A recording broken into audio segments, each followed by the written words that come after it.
أعوذ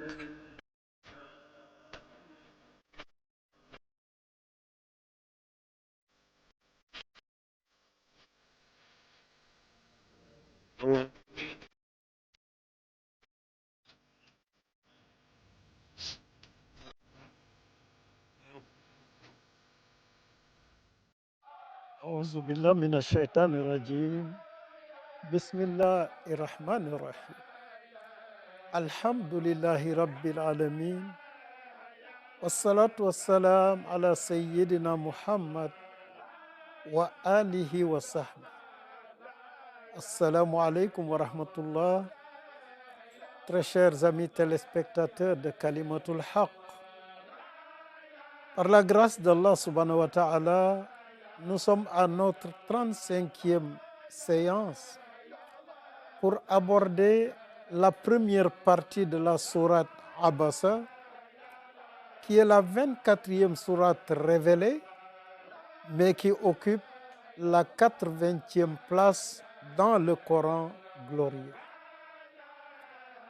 mbokk yi gannaaw ñu sant yàlla subhanahu wa taala bi nu wërsëgal daje ci kalimatul xaq ci suñu fanweer ak juróomeelu ndaje nu war a sumb suratu Abasa, muy ñaar fukk ak ñeenteelu saar boo xam ni moom moo wàcc ci yonent bi sallallahu alayhi wa ali, waaye mu ni nañu ko teg ci juróom ñett fukkeelu place bi ci biir téere bi di Alquran. Cette sourate sublime traite trois thèmes majeurs qu'on retrouvera jusqu'à la fin de l'appel islamique. Le premier, qui occupe les 16 premiers versets, parle de la da'wa, c'est-à-dire de l'appel islamique, de l'enseignement de la religion. La deuxième partie, qui part du verset 17 au verset 33, nous parle du Coran, de sa mission, mais parallèlement parle de l'ingratitude de l'homme. Enfin, la troisième partie, qui occupe le verset 33 à 42, parle du jour du jugement, quand tout sera terminé. Quel sera le sort des mécréants? Quel sera le sort de ceux qui ont cru au Coran, à Dieu subhanahu wa ta'ala et à la meilleure des créatures, le prophète Muhammad, paix et salut sur lui. Bokk saar bi dana wax ñetti tomb yoo xam ni li ko dale ci njàlbeenu lislaam ba wahyu gi di dagg du dañ di dellu si ci alquran.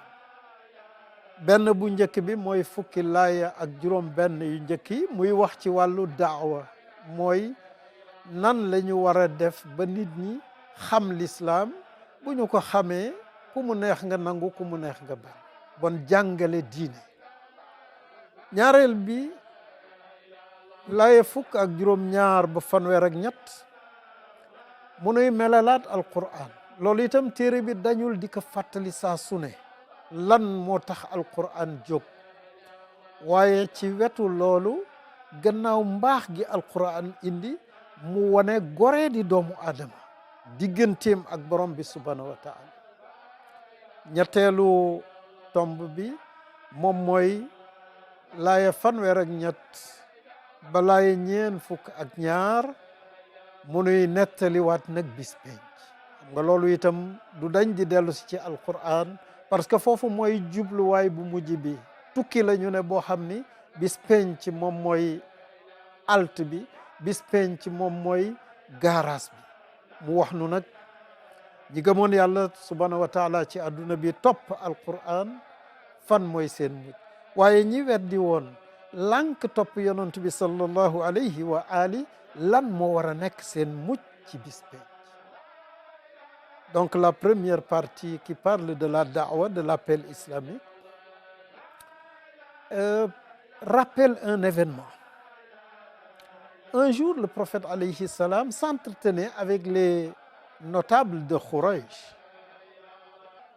Il espérait fortement qu'ils adhèrent à l'islam, à la religion. Sur ce fait, Abdullah ibn Maktoum, qui était un compagnon aveugle, s'approcha en répétant: oriente-moi, ô Muhammad, oriente-moi, arshidni, arshidni. Le prophète alayhi salam se tut et ne lui répondit pas.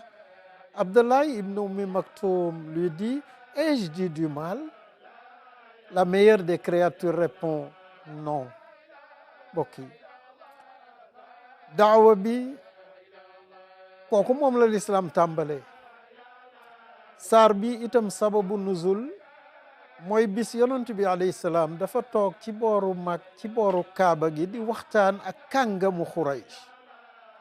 bi muy waxtaan ak ñoom comme may nañu ko nopp, mu ngi ngéejoo ñu dégg li muy wax man kay nangu. ci loolu rek Abdullah ibn Maktoum moom silmaxa la mu yëg ni yonent bi ma ngi toog mu koy woo: ey ya Muhammad arshidni, yow yonent bi waay teg ma ci yoon, jàngal ma, xamal ma li la yàlla xamal. yonent bi alayhi salaam ni teg wuyu ko. mu ne ko atara bi ma aqulu ba'san, mu ne ko ndax da nga li ma wax dafa dul noonu, ndax dama wax lu mu waratoon a wax. yonent bi alayhi salaam ni ko déedéet.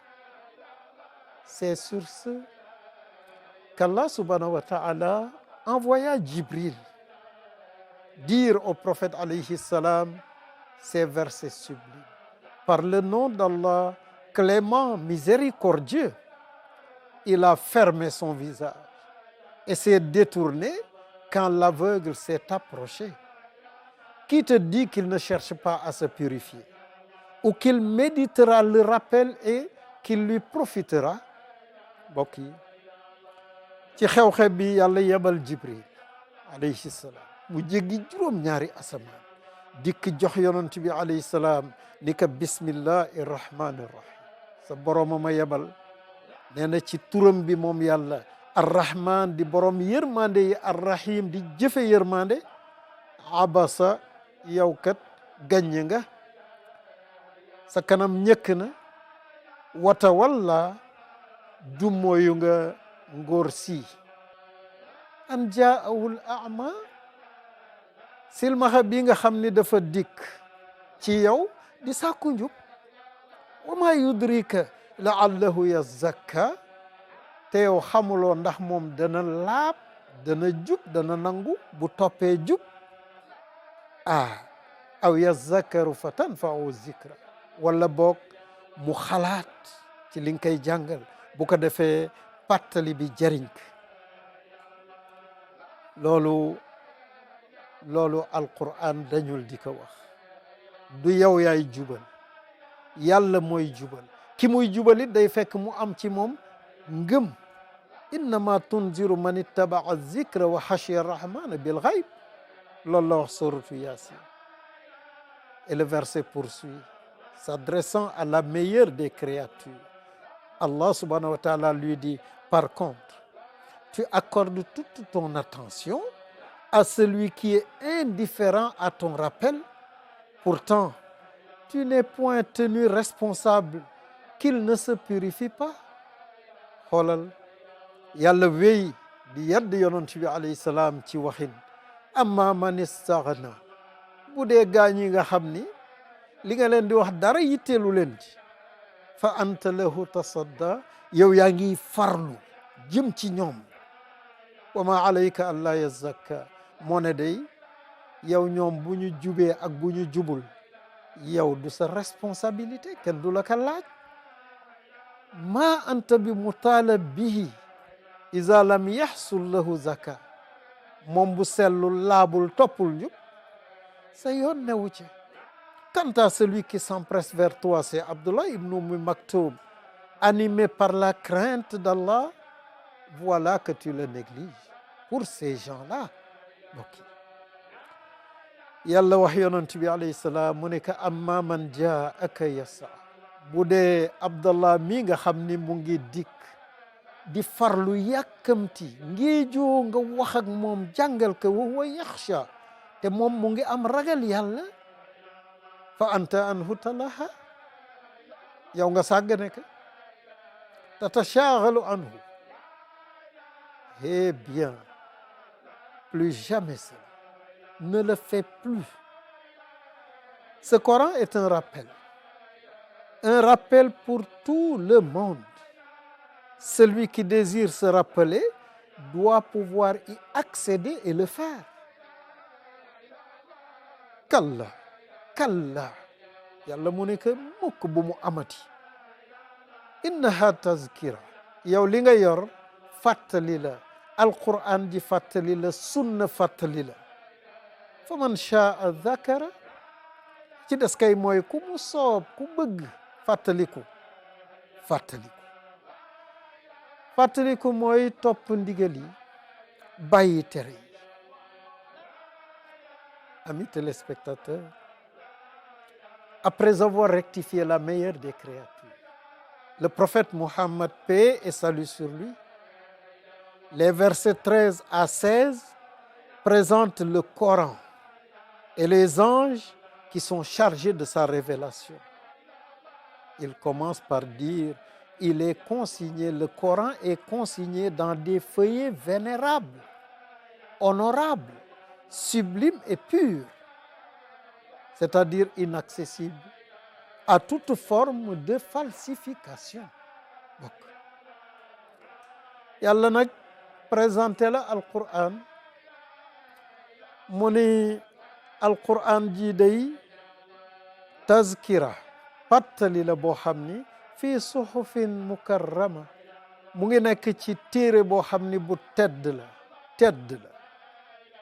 marfuatin, boo xam ni bii darajaam foo ko natt jéggi nag, mutahharatin, di téere boo xam ni bii bu laab la ci sobe, waaye laab na ci jikko yu ñaaw, laab na ci jikko yu bon, laab na ci bépp loo xam ni lii sobe. C'est un Coran noble qui se trouve dans la table bien gardée, le Lawhul Mahfouz. Seuls les êtres purs y ont accès. Di surat Waqia bokk yàlla wax na que fu bare ci alquran. suratul Waqia lii mu wax fii ci suratu Abasa mu ne innahu la qur'anun karim, alquran ju tedd ngi nii, ju sell ngi nii, boo xam ne fii kitaabin maknuun, ci téere boo xam ne bii téere bu kenn mënul yegg ca la ne, muy lawul mahfuz. waaye téere bii nu yor ci sunu loxo it kenn mënu ci yegg, laa yamassuhu illa al mutahharun, lu dul ku laab. boo laabul sa yéene laabul, alquran mënoo koy dégg, te boo ko déggul mënoo koy jëfe. C'est ainsi donc que dès le début de l'appel islamique, le Coran lui-même définit la pédagogie de sa transmission, et il définit et fixe les critères qui permettent de comprendre ces leçons et d'en profiter. mbokk yi nii nga ko gisee, bon yonent bi alayhi salaam dafa commencé woote rek, alquran daal di wax. alquran mooy jàngale, moom nan la ñu ko war a jàngalee, nan la ñu ko war a jottalee, ak ki kay jottali nan la war a mel, ki nga xam ne moo koy jotit bu ci bëggee jariñu naka la war a mel. loolu lépp alquran moo koy waxal boppam. Premièrement, le da'i, c'est-à-dire celui qui appelle, celui qui enseigne l'islam, doit adresser ses orientations à tous sans discrimination. xoolal mu joxe bi ci njëkk mooy wax na que tazkira fa man shaa zakar, alquran pour ñëpp la. bon kii jàngale alquran waru ci am xaj ak seet, warul ni kii lay wax duma wax ak kii, ñëpp ci yam ci alquran. Le Coran le dit dans sourate Nour, la lumière. La mission d'un messager, c'est-à-dire d'un da'i, d'un prédicateur, est de transmettre avec clarté, tout court, sans parti pris. Sans parti pris pour les notables, sans parti pris pour les riches ou les hommes au détriment du peuple, des pauvres et des femmes. Il revient à partir de ce moment à Allah, le sage, le savant, de guider qui le veut vers la sirat al-mustaqim. bokk yàlla wax na ka suratu nuur mu ne wa ma ala rasul illa al balaagul mubin. yow yonent, yow ki nga xam ni yaay jottali, yow mi nga xam ni yaay jàngale l'islam, dara du sa wareef lu dul jottali bi na leer nañ. yow na leer nañ, bu ci am xàjj ak seen diggante kàngam yi, ñi am alal, góor ñi nga jox ñooñu, bàyyi ñi nga xam ni ñi ñooy baadoole yi, bàyyi ñi ñàkk alal, bàyyi jigéen ñi. déet, boo joxalee mu leer, li ci des yàlla subhanahu wa taala moom ci loxoom la ne. mooy jubal ku ko soob, jubal ku bëgg jub, mu teg la ci siratul mustaqim. Malgré cette interdiction formelle, les pauvres et les démunis, dans notre contexte actuel, continuent d'être recalés à la porte des douats, des prédicateurs et des guides religieux. ok alquran li mu wax leer na de, li mu wax leer na, jaare ko ci yonent bi alayhi salatu wassalam. waaye ànd ak tere bii, dañu ñu ci jamono yi ñuy dund ak fii ñuy dund nun, gis ni képp koo xam ne amoo alal, képp koo xam ni néew gi doole nga, boo taxawee ci buntu kuy jàngale diine, buntu koo xam ni kii moom nee na kilifa diine la, mën nay am doo am audience, mën nay am du la recevoir, mën nay am dana la fa romb junni borom alal yoo xam ni li leen tax a jóg taxul a jóg. Et pourtant, la meilleure des créatures, le prophète Mohammed, paix et salut sur lui, nous a dit: cherchez-moi chez les faibles. Sachez que c'est grâce à eux, c'est-à-dire les pauvres, les démunis, qu'Allah subhanahu wa ta'ala vous aide et vous donne la subsistance. Donc tout ce que vous avez, c'est à cause, c'est grâce à ceux qui justement sont dévalorisés dans notre communauté. mbokk yi, moo ne yonent bi sallallahu alayhi wa ali wax nañu, waaye nanguwunu dégg. nee na ubbuuni duafa, mu ni waay fonkal leen ma néew gi doole yi, su ngeen may wut sax man wut leen ma foofu ci néew gi doole yi. ndax yéen wërsëg bi ngeen di jot, ndimbal bi leen yàlla di defal, defalu leen que lu dul bi duafaikum, ci seen néew gi doole moo tax yàlla di leen ko defal. dars boobu képp kenn war na koy jàpp bu baax, li fekk yow yaa ngi yëngatu, te sa yëngatu yëpp ci yoonu yàlla la. La deuxième chose, c'est que le handicap physique n'est pas un signe de handicap spirituel. Le prophète Mohammed, paix et salut sur lui, nous dit: il est possible que vous chassez de votre porte un individu aux cheveux en désordre, qui pourtant, s'il jure par Allah, Allah réalisera sa promesse. mbokk yi, ñaareel bi mooy laago ci yaram tekkiwul laago ci pas-pas, laago ci xol mukk. yonent bi sallallahu alayhi wa ali wax na te lépp lu mu wax mooy dëgg. mu ne rubba ash'asa madfuun bil abwaabi law aqsama ala allah la abarrahu. mu ne gis nga bare na koo xam ni da nga ko gis yére ya mu sol tilim na, rafetul, karaw gaa nga pënd, bu jagee sa buntu kër nga ni dàqal ma kile waay na jóge foofu waay. mu ne te waajooju ngay dàq, gis nga bu lu mu waat ci yàlla, yàlla defal ko. Troisièmement, selon les interlocuteurs et les situations, il y a différentes approches, dont celle appliquée par le prophète Nuh alayhi salam. mbokk yi, ñetteel bi moom mooy jottali kàddu yàlla yi, jàngale kàddu yàlla, jàngale alquran, jàngale sunna. dafay aju ci jataay bi nga ne, dafay aju ci li xew ci jamono bi ngay dund.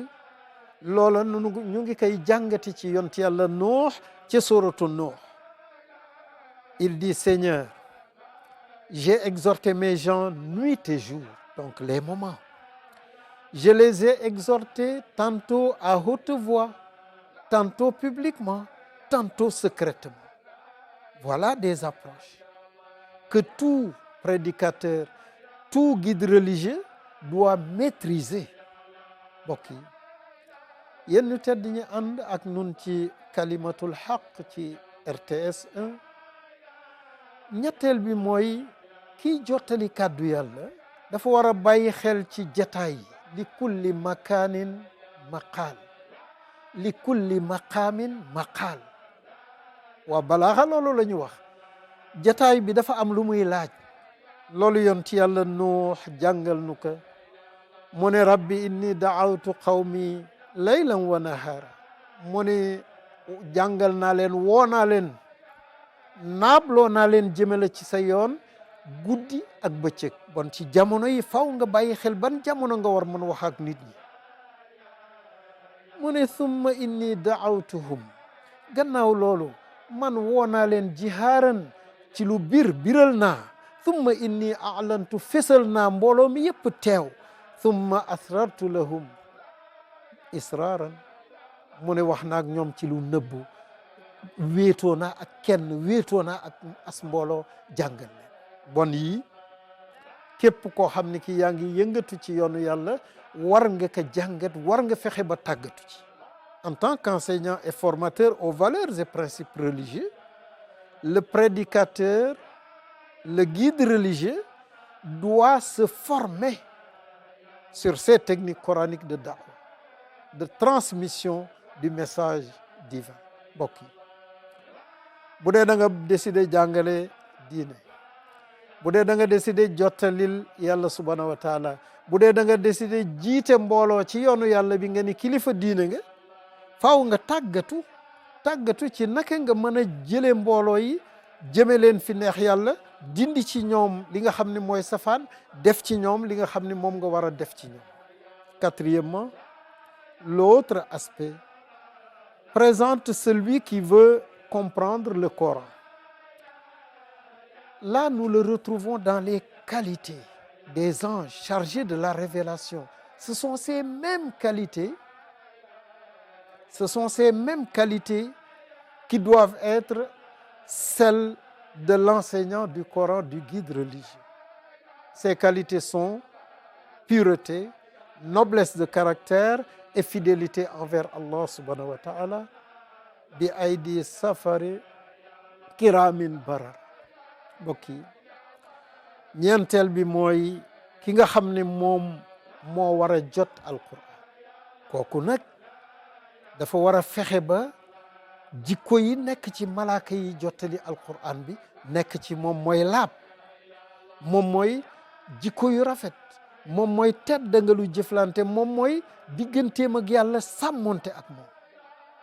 donc celui qui apprend le Coran, celui qui l'enseigne et celui qui l'a mémorisé, tous doivent faire preuve de bonne moralité, de correction et d'honnêteté surtout. mbokk yi moo xam da ngay jàng alquran, moo xam da nga koy jàngale, moo xam da nga ko mokkal, li la war moom mooy nga taxoo jikko yu rafet, nga nekk ku jub, ku maandu. Ce faisant, dans ce monde et dans l'au-delà, vous serez avec kiraman barara, comme dit le prophète Mohammed, paix et salut. bon ku def lii ci sàmmonte ak sa digganteeg alquran, wàccoonteeg sa digganteeg alquran, gannaaw bi nga ko wàccee, gannaaw bi nga ko mokkalee, da ngay tedd dundu adduna yi, tedd ci dundu alaxira yi.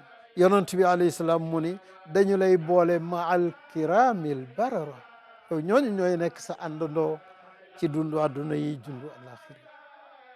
ñu ñaan yàlla subhanahu wa taala mu bala ñu ci ñiy dégg di mën a topp, di leen jox ndaje ci ayu bis yi nu dëgmal. ñaan yàlla subhanahu wa taala yal na yàlla doon suñu ndimbal. mbokk yàlla bu nu yàqu, yàlla bu nu yàqu la. topp yàlla gën a jafe ci jamono yi nuy dund, yal na nu ko yàlla yomb. mooy yàlla fi gën a yomb. yàlla nañ ci yàlla musal, defal nu mujj gu rafet, laq nu fu yàq egul, yiir nu ci malaanam suturaam. yàlla jubal nu jubal sunu njaboot, ubbil nu buntu muur ak wërsëg. bokk yi lu nu am yal na nu am yàlla, lu nu ñàkkit yal na nu am yàlla, bi jaayi nabil Mustafa sallallahu alayhi wa ali. assalaamu aleykum wa rahmatullah, wassalatu wassalaam ala ashrafil mursalin sayyidina wa habibina wa nuri qulubina Muhammad wa alihi wa sahbihi.